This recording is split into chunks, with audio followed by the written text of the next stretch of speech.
முன்னர் எப்போதையும் விட திமுக அரசு அசுர பலத்தோடு ஆட்சி செய்து வருகிறது. திராவிட மாடல் ஆட்சியின் 2 ஆண்டு சாதனைகள் தமிழ்நாட்டுக்கு மட்டுமல்ல, இந்தியாவின் பிற மாநில அரசுகளுக்கும் ஆட்சியியல் பாடத்திட்டம் போல மாறியிருக்கிறது. இதை டெல்லி முதல் கர்நாடகா வரை பார்க்க முடியும். திராவிடம் ஒழிக என்று சொல்லிக்கொண்டே திராவிட மாடல் ஆட்சியில் அமல்படுத்தும் திட்டங்களை பாஜகவே தான் ஆளும் மாநிலங்களில் அமல்படுத்த துவங்கியுள்ளது. இந்த உண்மையை அறிந்து கொள்ள நடந்து முடிந்த தேர்தல்களையும் நடக்கவிருக்கும் தேர்தல்களையும் கவனித்தாலே போதும். ஆனாலும் ஆளுநரை வைத்து அன்றாடம் பரப்பும் அவதூறுகளுக்கு அளவே இல்லாமல் போன நிலையில் சிலர் ஆளுநரின் பொய்களுக்கு அங்கீகாரம் கொடுக்க முயல்கிறார்கள். அவர்களுக்கெல்லாம் 2 ஆண்டு ஆட்சியின் நிறைவையொட்டி பல்லாவரம் கண்டோன்மெண்ட் பொதுக்கூட்டத்தில் பேசிய முதலமைச்சர் மு.க. ஸ்டாலின் வரிக்கு வரி பதில் கொடுத்திருக்கிறார். அவரது மிகச்சிறந்த உரைகளில் ஒன்றாகி போனது, நாம் ஆட்சி பொறுப்புக்கு வருவதற்கு முன்பு எப்படி இருந்தது தமிழ்நாடு? 10 ஆண்டு காலம் பாழ்பட்டு கிடந்தது. தூத்துக்குடியில் ஊர்வலமா, துப்பாக்கியால் சுட்டுக்கொள். பொள்ளாச்சியிலே பாலியல் வன்முறையா, குற்றவாளிகளை கைது செய்யாத. இப்படி அம்மையார் ஜெயலலிதாவின் கொடநாடு வீட்டிலேயே கொலை நடந்துச்சு, கொள்ளை நடந்துச்சு, மர்ம மரணங்கள் நடந்துச்சு. குட்கா விற்பனை ஏகபோகமாக இருந்தது. குட்கா வியாபாரிகளிடம் மாமூல் வாங்கியதாக அமைச்சர் மீதும் டிஜிபி மீதும் போலீஸ் அதிகாரிகள் மீதும் அவர்கள் வீட்டிலெல்லாம் ரைடு நடந்துச்சு. ஏன் தலைமைச் செயலாளர் வீட்டிலேயே ரைடு நடந்தது. இவை அனைத்துக்கும் மேலாக தமிழ்நாட்டின் மாநில உரிமைகளை எல்லாம் டெல்லி பாஜக தலைமையிடம் அடகு வைக்கப்பட்டு இருந்துச்சு. அதிமுகவின் இருண்ட கால ஆட்சியின் நிழலில் பதுங்கி இருந்தவர்கள் இப்போது பதறத் துவங்கிவிட்டார்கள். அவர்கள் அத்தனை பேருக்கும் பதிலாக அமைந்தது முதலமைச்சரின் உரை. ஆளுநர் தன் கடமைகளை கைவிட்டு மதம், ஜாதி, சனாதனம் பற்றி கவலைப்படுகிறார். காலாவதியாகி போன ஒரு கொள்கையை சங்கப்பரிவார அமைப்புகள் போல ஆளுநர் பதவியில் அமர்ந்து கொண்டு பேசியும் பிரச்சாரம் செய்து கொண்டும் இருக்கிறார். திராவிடம் என்றால் காலாவதியான கொள்கை அப்படின்னு சொல்லி இருக்கிறார். யாரு? தமிழ்நாட்டின் மாண்புமிகு ஆளுநர் அவர்கள். அவருக்கு சொல்வேன், திராவிடம் என்பது காலாவதியான கொள்கை அல்ல. சனாதனத்தை காலாவதி ஆக்கியது திராவிடம். வர்ணாசிரமத்தை காலாவதி ஆக்கியது திராவிடம். மனுநீதியை காலாவதி ஆக்கியது திராவிடம். சாதியின் பெயரால் இழிவு செய்வதை காலாவதி ஆக்கியது திராவிடம். பெண் என்பதால் புறக்கணிப்பதை காலாவதி ஆக்குவது திராவிடம். இன்னும் அழுத்தமாக சொல்லுகிறேன், ஆரியத்தை வீழ்த்தும் சக்தி திராவிடத்திற்கு மட்டும்தான் உண்டு. எத்தகைய படையெடுப்புகள், அது அந்நிய படையெடுப்புகளாக இருந்தாலும் ஆரிய படையெடுப்புகளாக இருந்தாலும் அதை வீழ்த்தும் ஆயுதம் தான் திராவிடம். அதனால்தான் ஆளுநர் அதை பார்த்து பயப்படுகிறார். ஆளுநர் அவர்களே, பயப்பட தேவையில்லை. நான் முன்பு சொன்னதை நினைவூட்ட கடமைப்பட்டிருக்கிறேன். திராவிடம் என்பது, திராவிட மாடல் என்பது எதையும் இடிக்காது, உருவாக்கும். திராவிட மாடல் என்பதை எதையும் சிதைக்காது, சீர் செய்யும். திராவிட மாடல் என்பதை யாரையும் பிரிக்காது, அனைவரையும் ஒன்று சேர்க்கும். திராவிட மாடல் என்பதை யாரையும் தாழ்த்தாது, அனைவரையும் சமமாக நடத்தும். திராவிட மாடல் என்பதை யாரையும் புறக்கணிக்காது, தோளோடு தோல் என்று அரவணைக்கும். அப்படிப்பட்ட திராவிட மாடல் வளர்ச்சியை நோக்கிய பயணமானது வெற்றி பயணமாக ஏறுமுகத்திலே சென்று கொண்டிருக்கிறது. முதலமைச்சர் அவர்கள் சொல்லக்கூடிய ஒரு கருத்து 100க்கு 100 ஏற்றுக்கொள்ளக்கூடிய ஒரு கருத்து. முதலமைச்சருடைய கடமைகள் என்று இருக்கிறது, அதே போல் ஆளுநருக்கு என்று சில கடமைகள் இருக்கிறது. ஆளுநருக்கான கடமைகள் என்ன என்பதை அரசியலமைப்பு சட்டத்திலே மிக தெளிவாக வரையறுக்கப்பட்டுள்ளது.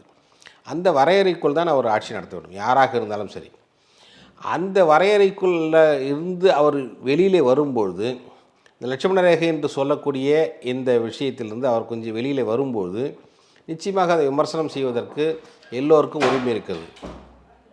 ஆக இப்படிப்பட்ட ஒரு சூழ்நிலையில் இந்த அவர் என்ன மாதிரியான ஆட்சி நடத்த வேண்டும் என்று விரும்புகிறார் என்று சொன்னால், சமாதானமான, அதே சமயத்தில் சமமான, சமத்துவமான ஆட்சி நடத்த வேண்டும் என்று முதலமைச்சர் அவர்கள் விரும்புகிறார். ஆனால் இவர் சனாதனத்தை பேசிக்கொண்டு சனாதன தர்மத்தை பரப்பக்கூடிய வகையில் ஒரு ஆட்சி நடத்துகிறார் என்று சொன்னால், அது அப்படிப்பட்ட ஒரு ஆட்சி விரும்புகிறார் என்று சொன்னால், இதற்கு இரண்டிற்கும் மிகப்பெரிய வேறுபாடு இருக்கிறது. சமத்துவமான ஆட்சிக்கு எதிரானது சனாதனம்.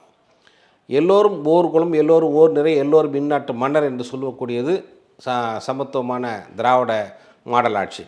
ஆனால் சனாதனம் என்பது மேல் ஜாதி, கீழ் ஜாதி, அதற்கு பிறகு அடியில் இருக்கிறது பிராமண, வைஷ்ய, சத்ரிய, சூத்ர என்று சொல்லி, இது மட்டும் இல்லாமல் அவர்ணஸ்தர்கள் என்றக்கூடிய 5வது பிரிவும் சேர்ந்து தான் இருக்க வேண்டும் என்று சொல்வது சனாதனம். இந்த சனாதனுக்கு எதிரான ஒரு ஆட்சியை அவர் நடத்தும்போது அவர் அங்கே இருந்து கொண்டு ஆட்சி நடத்த விரும்புகிறார் என்று சொல்லக்கூடியது உண்டு. அதுக்கு என்ன காரணம் என்று சொன்னால், ஒவ்வொரு முறையும் அந்த அதிகாரிகளை அழைத்து கொண்டு வந்து அவர் பேசக்கூடிய பேச்சு, திடீரென்று ஐஏஎஸ் ஐபிஎஸ் படிக்கக்கூடிய இந்த மாணவர்களை அழைத்து கொண்டு வந்து அவர் அங்கே உரையாற்றக்கூடிய ஒரு பேச்சு, அப்புறம் சனாதனத்தில் தான் அதிகாலத்திலிருந்து இருக்கக்கூடியது என்று சொல்வது. அதற்கடுத்து அவர் சொல்லக்கூடியது, இது நாடு வந்து முனிவர்களாலும் வேத ரிஷிகளாலும் வளர்க்கப்பட்ட நாடு என்று அவர் சொல்கிறார். இது எப்படி கட்டமைக்கப்பட்டது என்று சொன்னால், முனிவர்களால் கட்டமைக்கப்பட்டது என்று சொல்கின்றார். கட்டமைக்கப்பட்டது என்பது தன்னலமற்ற மிகப்பெரிய தியாகிகளால் உருவாக்கப்பட்ட ஒரு நாடு. அதில் முக்கியமாக தமிழ்நாடு என்பதற்கு என்று ஒரு சிறப்பு இருக்கிறது. இந்த சிறப்பு என்பது யாதும் ஊரே யாவரும் கேளீர் என்று சொல்லக்கூடிய ஒரு சிறப்பு. அந்த சிறப்பையெல்லாம் மறைத்து விட்டு சொல்கின்றார். முக்கியமாக விடுதலை போராட்டத்தை பற்றி பேசும்போது காந்தியை தவிர்த்து விட்டு, ஜவஹர்லால் 9 ஆண்டுகளுக்கு மேலாக சிறையிலே வாடிய ஜவஹர்லால் நேருவை தவிர்த்து விட்டு, மற்றவர்களெல்லாம் தவிர்த்து விட்டு அவர்கள் பேசக்கூடிய ஒரு பேச்சு.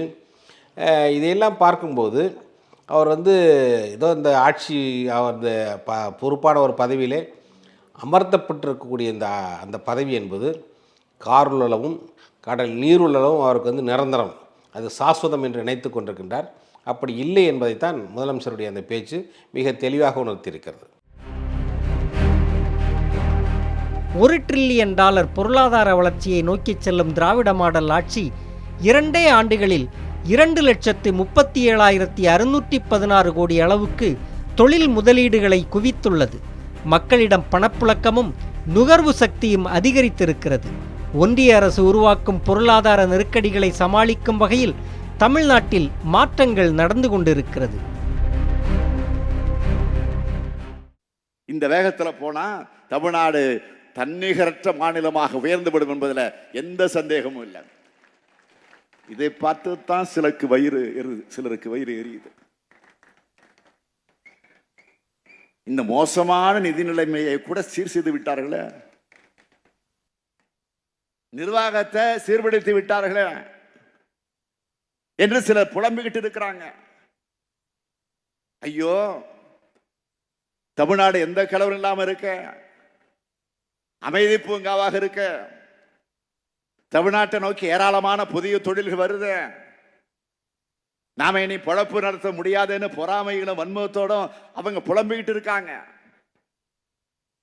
அதிமுக போன்ற எதிர்க்கட்சிகள் பேசுவதை பற்றி நான் கொஞ்சம் கூட கவலைப்படலை. அவங்க அப்படித்தான் பேசுவாங்க, அப்படித்தான் பேசி ஆகணும்.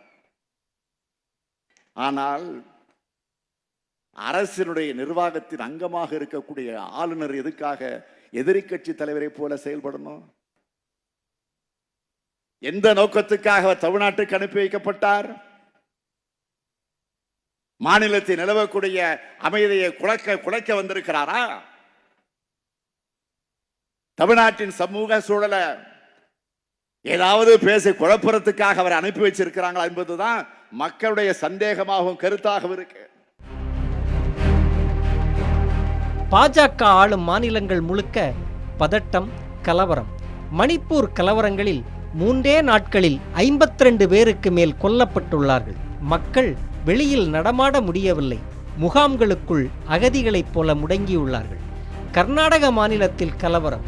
ஆனால் ஆளுநரோ தமிழ்நாட்டில் சட்டம் ஒழுங்கு சரியில்லை என்கிறார். தமிழ்நாடு அமைதி பூங்காவாக இல்லைன்னு ஆளுநர் அவர்கள் அதில் சொல்லி இருக்கிறார். நான் கேட்கிறேன், ஆளுநர் மிஸ்டர் RN ரவி அவர்களே, நான் கேட்கிறேன் உங்களை பார்த்து, பாஜக ஆளுகிற மணிப்பூர் மாநிலம் என்று பற்றி எரிகிறது, அதுபோல தமிழ்நாடு பற்றி எரிகிறதா? என்ன பேசுகிறார் ஆளுநர்? சில நாட்களுக்கு முன்னால் கர்நாடக மாநிலத்தில் கலவரம் நடந்தது. அது பாஜக ஆளுகிற மாநிலம் தானே? அது போல இங்கு நடந்ததா? PFI என்ற அமைப்பை தடை செய்ததை தொடர்ந்து வன்முறை நடந்ததாக சொல்லுகிறான். அந்த சம்பவங்களில் ஓர் உயிரிழப்பு கூட ஏற்படவில்லை என்பதுதான் உண்மை. தொடர்புடைய 16 பேரும் உடனடியாக கைது செய்யப்பட்டாங்க. 6 பேர் தேசிய பாதுகாப்பு சட்டத்தில் அடைக்கப்பட்டாங்க. 23/9/2022 அன்று கோவையில் நடந்த சிலிண்டர் வெடிப்பு சம்பவத்தில் சில மணி நேரத்தில் நடவடிக்கை எடுத்தோம். தொடர்புடையவர்களை கைது செஞ்சோம். அன்றைய தினமே வழக்கு பதிவு செஞ்சோம். 3வது நாளிலே தேசிய புலனாய்வு முகமைக்கு வழக்கு மாற்றப்பட்டது. ரெக்கார்ட் பிரேக் இது, தமிழ்நாட்டினுடைய ரெக்கார்ட் பிரேக் இது.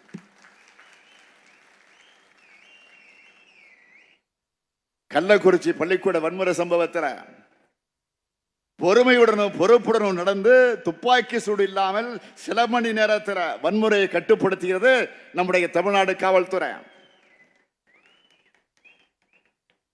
அன்றைய தினம் துப்பாக்கி சூடு நடத்தப்பட்டு யாராவது மரணமடையும் சூழல் ஏற்பட்டிருந்தால் அதையும் குறையாக ஆளுநர் சொல்லி இருப்பார். ஆனால் அது போன்ற ஒரு சூழல் உருவாகாமல் தடுத்தது நம்முடைய அரசு. திமுக கூட்டத்தில் பெண் காவலருக்கு தொல்லை ஏற்படுத்தியதாக குற்றஞ்சாட்டப்பட்ட நபரை உடனே கைது செஞ்சோம். கட்சியை விட்டே நீக்கணும். சொந்த கட்சிக்காரர் என்பதற்காக குற்றஞ்சாட்டப்பட்டவரை நான் காப்பாற்ற முயற்சி பண்ணல. சர்வதேச போதைப் பொருள் மற்றும் ஆயுதங்கள் கடத்த கும்பல் ஒன்றுக்கு தமிழ்நாட்டுக்கும் பாகிஸ்தானுக்கு இடையே தொடர் இருப்பதாக ஆளுநர் சொல்லுகிறார். திமுக ஆட்சி அமைந்த பிறகு அப்படி எந்த தகவலும் எங்களுக்கு வரல. 2021 திமுக ஆட்சிக்கு வருவதற்கு முன்பு அப்படி ஒரு தகவல் வந்திருக்கு. அதுக்கும் திமுக ஆட்சிக்கும் தொடர்பே கிடையாது. பிறகு எதற்காக பழைய சம்பவங்களை சொல்லி திமுக ஆட்சிக்கு ஆளுநர் கலங்க ஏற்படுத்துகிறார்? 19/4/2022 அன்று தருமபுரம் ஆதீனத்துக்கு தான் போன போது தனது வாகனம் வழிமறித்து தாக்கப்பட்டதாக ஆளுநர் அபாண்டமாக போய் சொல்கிறார். பச்சை பொய், அண்டப்புழுகு, ஆகாச புழுகுன்னு சொல்லுவாங்களே. அவரது வாகனம் சென்ற பிறகுதான் கருப்பு கொடி ஆர்ப்பாட்டக்காரர்கள் தங்கள் கையில் இருந்த கொடிகளை வீசியது வீடியோவில் பதிவாகி இருக்கு. ஆளுநரை ஆர்ப்பாட்டக்காரர்கள் பார்க்க முடியாத வகையிலே போலீஸ் வாகனங்களுக்கு பின்னால் மறைத்து வைக்கப்பட்டார்கள் என்பதும் வீடியோல தெளிவா பதிவாகி இருக்கு. தனது வாகனம் வழிமறிக்கப்பட்டதாக அவர் சொல்வது பச்சை பொய். இப்படி கருப்பு காட்டுவது திமுக காரணங்கள் அல்ல. கருப்பு கொடி காட்டி பிற கட்சியை சார்ந்தவர்கள் 73 பேர் அன்று கைது செய்தது கழக அரசு. மணிப்பூரை நினைவிலை வைத்துக் கொள்ள வேண்டும். 1996 முதல் 2001 வரை டாக்டர் கலைஞர் 4வது முறையாக ஆட்சியில் இருந்தார். 98ஆம் ஆண்டு தேர்தலிலே, பாராளுமன்ற தேர்தலில் ஜெயலலிதா அவர்கள் பிஜேபியோடு கூட்டணி சேர்ந்து போட்டியிட்டு வெற்றி பெற்றார். ஆட்சியை வாஜ்பாய் இங்கே ஆட்சி அமைத்தார். இவர்கள் வைத்த முதல் கோரிக்கையே கலைஞர் அவர்களுடைய ஆட்சியை நீங்கள் கலைக்க வேண்டும், சட்ட ஒழுங்கு பிரச்சனையை காரணம் காட்டி நீங்கள் கலைக்க வேண்டும் என்று அவர் சொன்னார். அப்படி சொல்லும்போது இவரை சமாதானப்படுத்துவதற்காக ஒரு முறை மறைந்த பிரமோத் மகாஜன் வருவார். அதுக்கடுத்து மறைந்த ஜஸ்வந்த் சிங் அவர்கள் அப்போது அமைச்சராக இருந்தார், அவர் வருவார். அதுக்கடுத்து ஒரு அமைச்சர் சுஷ்மா ஸ்வராஜ் வருவார், யஷ்வந்த் சின்ஹா வருவார். இவர் எல்லாம் பார்த்து சமாதானம் சொல்லிவிட்டு போவார்கள். இது எப்படியாவது சமாளிக்க வேண்டும் என்பதற்காக ஒரு ஐஏஎஸ் ஆஃபீஸர் மற்றும் தூதுக்குழுவினை ஒரு குழுவை வாஜ்பாய் அவர்கள் அனுப்பினார். அந்த குழுவில் இருந்த ஐஏஎஸ் அதிகாரி, ஒரு ஐபிஎஸ் அதிகாரி இவரெல்லாம் சென்னைக்கு வருகிறார்கள். வந்தவுடன் காலையில் சட்ட ஒழுங்கு பிரச்சனை எப்படி இருக்கிறது என்பதாக பல இடங்கள் அவங்க இணைச்சி வந்தது என்னென்னா, பல இடங்களில் வந்து கர்ஃப்யூ இருக்கும், ஹர்த்தால் நடக்கும், கடையடைப்பு இருக்கும், அப்படிலாம் இருக்குன்னு நினச்சி வந்தாங்க. காலையில் எங்கே போகணும், மக்கள் கூட்டமாக கூடக்கூடிய இடங்கள் எங்கேன்னு சொல்லுங்கன்னு சொன்னாங்க. அப்போ மக்கள் சொன்னாங்க பீச்சுக்கு போகலான்னாங்க. காலைல 5:30 மணிக்கு பீச்சுக்கு போகிறாங்க. 5:30 மணிக்கு பீச்சுக்கு வந்து பார்த்தோன்னே மக்கள் இயல்பாக நடமாடிட்டு இருக்காங்க. சரி வேறு எங்கே எல்லாம் போகலன்னா மார்க்கெட் போங்கன்னு சொன்னாங்க. நேராக கோயம்பேடு மார்க்கெட்டுக்கு வராங்க. அங்கே இருக்கக்கூடிய மார்க்கெட், மற்ற சில மார்க்கெட், குட்டி குட்டியான மார்க்கெட்லாம் வந்து பார்க்குறாங்க. மக்கள் எப்போதும் போல இயல்பாக நடமாடி கொண்டிருக்காங்க. இவங்க சொன்னாங்க, தமிழ்நாடு தான் சட்ட ஒழுங்கில் வந்து ரொம்ப நல்லா இருக்குது, ஆட்சி கலைக்க வேண்டிய எந்த விதமான முகாந்திரமும் இல்லை, சட்ட ஒழுங்கு சீர்கேடு என்பது அதற்கு வந்து அறிகுறி என்பது துளியும் இல்லைன்னு தான் சொன்னாங்க. ஆக கிட்டத்தட்ட 11 மாத ஆட்சியிலே வாஜ்பாய் அவர்கள் தூங்க முடியாமல் செய்த ஜெயலலிதா அவர்கள் இதிலே தோற்றுவிட்டார். இப்படி சட்ட ஒழுங்கு பிரச்சனை கெட்டுவிட்டது என்று சொன்னால் ஆளுநர் அவர்கள் எதை பார்க்க வேண்டும் என்று சொன்னால் இன்றைக்கு மணிப்பூரை பார்க்க வேண்டும். மணிப்பூரில் 60% இருக்கக்கூடிய மைத்தேய் என்கின்ற அந்த இன மக்களுக்கு பழங்குடியினருக்கான அந்தஸ்து ஏன் கொடுக்கவில்லை என்று ஒரு தீர்ப்பு வருகிறது. தீர்ப்பிற்கு பிறகு நடக்கக்கூடிய கலவரம் என்ன?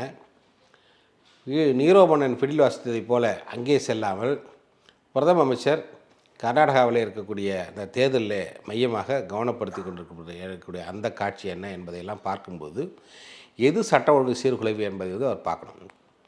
அங்கே இருப்பது சட்ட ஒழுங்கு சீர்குலைவு. மணிப்பூர் மாகாணத்தில் இருக்கக்கூடிய பழங்குடி மக்கள் தங்களுடைய உடைமைகள்லாம் இழந்துவிட்டு இன்றைக்கு எங்கே இருக்கிறார் என்று சொன்னால் அகதிகள் முகாமிலே, தங்களுடைய சொந்த மாநிலத்திலே அகதிகள் முகாமிலே இருக்கிறார்கள். இப்படிப்பட்ட ஒரு சூழ்நிலையிலே எது சட்டம் ஒழுங்கு சீர்குலைவு என்பதை முன்னாள் காவல்துறை அதிகாரியான கவர்னருக்கு தெரியாதா? தெரியும். ஆனால் தெரிந்து கொண்டே இதன் மூலமாக ஒரு பெரிய கலவரத்தை உருவாக்க வேண்டும்.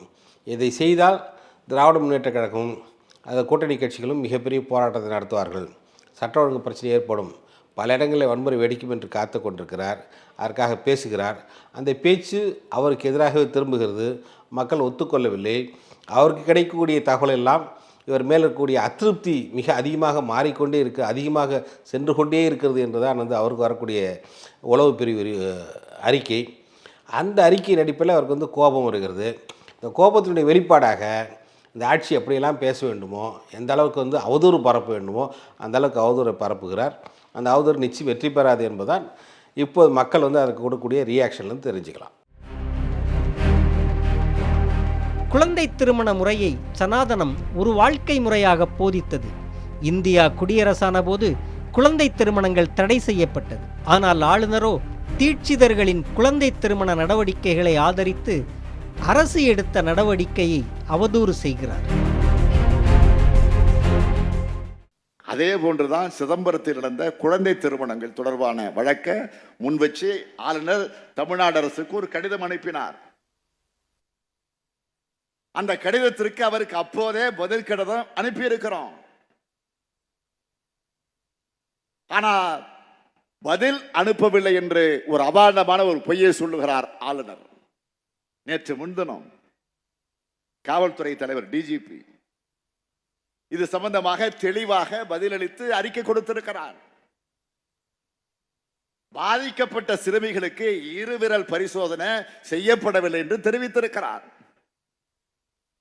சிதம்பரத்தில் குழந்தை திருமணங்கள் நடந்ததற்கான ஆதாரங்கள் இருந்தால் வழக்கு பதியப்பட்டது. இதில் இவருக்கு என்ன வந்தது? குழந்தை திருமணத்தை தடுப்பதில் சட்டம் என்பது அனைவருக்கு சமமானது, யார் மீது நடவடிக்கை எடுக்கக்கூடாது என்று சொல்லுகிறாரா? அந்த காலத்தில் 7 வயதுல 8 வயதுல பெண் பிள்ளைகளுக்கு திருமணம் செஞ்சு வச்சார்களே, அத்தகைய சனாதன காலத்தை உருவாக்க நினைக்கிறாரா? 13 வயது சிறுமிக்கும் 15 வயது சிறுவனுக்கு திருமணம் செய்து வைத்தால் அது தவறு. அதனால்தான் 11 பேர் கைது செய்யப்பட்டார்கள். இதில் என்ன குற்றம் கண்டுபிடிக்கிறார் ஆளுநர்? குழந்தை திருமணத்தை ஆதரிக்கிறாரா? இதை கண்காணிப்பதற்காகத்தான் தமிழ்நாட்டுக்கு இவர் வந்திருக்கிறாரா? குழந்தை திருமணம் தடை செய்யப்பட்டது என்று 1929ஆம் ஆண்டு ஆங்கிலேய ஆட்சியிலே கொண்டு வரப்பட்ட ஒரு சட்டம்.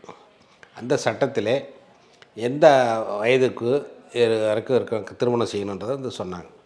இது 2006 இந்த சட்டத்தை வந்து மாற்றி ஏற்கனவே 1929ஆம் ஆண்டு போட்ட சட்டத்தை திரும்ப பெற்றுக்கொண்டு புதிய சட்டத்தை போட்டார்கள். அதில் 21-18 என்பது வந்து வரையறுத்த ஆண்களுக்கு 21 வயது, பெண்களுக்கு 18 வயது திருமண வயதான சட்டம் என்று போட்டார்கள். இந்த சட்டம் நடைமுறையில் இருக்குது. அதற்கு கீழாக இருக்கும்போது சிதம்பரத்தில் இருக்கக்கூடிய பொது தீட்சிதர்கள் என்கின்ற அந்த பிரிவினர் 12 வயது, 7 வயது, 9 வயது ஆகிய சிறுமிகளுக்கெல்லாம் திருமணம் செய்கிறார்கள். இதை கண்டுபிடித்து இதனால் நடவடிக்கை எடுக்க வேண்டியது ஒரு மாநில அரசாங்கத்துடைய வேலை. அந்த வேலையை அரசாங்கம் சரியாக செய்கிறது. கடந்த ஆட்சியிலே அப்படி நடந்தாலும் கூட, முழுக்க செய்திகள் வந்தாலும் கூட, புகாராக வந்தாலும் கூட நடவடிக்கை எடுப்பதற்கு அவர்கள் தயங்கினார்கள். அதனால் இப்போது இருக்கக்கூடிய ஆட்சி அதை தயக்கம் இல்லாமல் அதை வந்து எல்லோரும் சட்டத்திற்கு கீழாக வருகிறார்கள் என்கின்ற காரணத்தினாலே அதை கொண்டு வந்தார்கள். இந்த அடிப்படையில் தான் இன்றைக்கு நடக்கிறாங்க. இப்போ இவர் என்ன சொல்கிறாரு, இந்த இருவர்கள் பரிசோதனைலாம் அந்த குழந்தைகளுக்கு நடத்தினாங்கன்னு சொல்கிறாங்க. யாருக்கு நடத்த இவர் வந்து ஒரு பொறுப்பான ஒரு கவர்னர். யாருக்கு நடத்தினார்கள், எந்த வழக்கில் நடத்தினார்கள், யார் யார் என்பதெல்லாம் தெளிவாக சொல்லணும். அல்லது அரசுக்கு வந்து ஒரு அறிக்கை கொடுக்கணும். எனக்கு வந்திருக்கக்கூடிய அறிக்கை இப்படி வந்திருக்குது, இந்த மாதிரியான குழந்தைகளுக்கு வந்திருக்குன்னு சொல்லி கான்ஃபிடென்ஷியலாக ஒரு அறிக்கை வந்து அரசாங்கத்துக்கு கொடுக்கணும். அரசாங்கம் இது சம்மந்தமாக வந்து அது டிஜிபி ஒரு அறிக்கையும் கொடுத்துட்டார். கொடுத்ததுக்கப்புறம் புதுசாக வந்து டைம்ஸ் ஆஃப் இந்தியாவில் பேட்டி கொடுக்குறார் என்று சொன்னால் ஒரு பொய்யை திட்டமிட்டு சொல்வது, திட்டமிட்டு சொல்லக்கூடிய அந்த பொய்யை வைத்துக்கொண்டு மீண்டும் அதை திடப்படுத்துவதற்காக மீண்டும் அந்த பொய்யை வலியுறுத்தி சொல்வது, வலியுறுத்தி சொன்னது எடுபடவில்லை என்று சொன்னால் மீண்டும் மீண்டும் அதை சொல்வது என்கின்ற ஒரு சங்கித்தனமான மாடல் தான் வந்து இன்றைக்கு ஆளுநர் பின்பற்றி வருகிறார். இது மிகவும் கண்டிக்கத்தக்கது. இந்த இருவர்கள் பரிசோதனை என்பதை கடந்த ஆகஸ்ட் மாதம், அக்டோபர் மாதம் 2022ஆம் ஆண்டு இறுதியிலே தலைமை நீதிபதி அடங்கிய பெஞ்சில் வந்து சொன்னாங்க, இந்த மாதிரி செய்யக்கூடாது என்று சொல்லி. அதன் அடிப்படையில் பல மாநிலங்களில் செய்யலை. அது யாருக்கு செய்கிறார்னு சொன்னால், வன்புணர்வு செய்யப்பட்டிருக்கூடிய பெண்ணுக்கு செய்யக்கூடிய ஒரு சோதனை என்று ஒரு காலத்தில் சொன்னாங்க. அது செய்தார்கள். இப்போ அது முழுக்க அறவே நின்று விட்டது. இல்லை, இந்த குழந்தைகளுக்கு செய்திருக்கார் என்று சொல்வது மனிதாபிமானமற்ற செயல், மனிதாபிமானத்தை மறக்கடிக்கக்கூடிய ஒரு செயலாக இருக்கும். அப்படிப்பட்ட ஒரு செயலை யாரும் செய்யவில்லை என்று அரசாங்கம் சொன்னதுக்கு பிறகும் மீண்டும் வலியுறுத்தி சொல்கிறார்கள். அதையே மற்றவர்களும் அவருடைய கொள்கை சார்ந்த அவருடைய தோழர்களும் வலியுறுத்தி சொல்கிறார் என்று சொன்னால் இது உள்நோக்கம் கொண்டதாக ஒன்று இருக்கிறது. இந்த உள்நோக்கத்தை நிச்சயம் ஆரம்பத்திலே முளையிலேயே இந்த அரசாங்கம் கிள்ளி எறிய வேண்டும். அதற்கான நடவடிக்கைகளை நிச்சயமாக யார் பரப்பினாலும் அவர் மீது எடுக்க வேண்டும் என்பது பொதுமக்களுடைய கருத்து. சனாதனம் என்பது பயனற்ற நம்பிக்கைகள் சார்ந்த அடக்குமுறை கொள்கை. திராவிடம் என்பது வளர்ச்சியை நோக்கிய பயணம். தமிழ்நாட்டின் தமிழர்களின் பண்பாட்டு பயணத்தின் திசைவழியை தீர்மானித்தது திராவிட இயக்கம். அதுதான் இன்று திராவிட மாடலாக உயர்ந்து நிற்கிறது. இந்த 2 ஆண்டு கால ஆட்சி உணர்த்தும் உண்மையும் அதுதான்.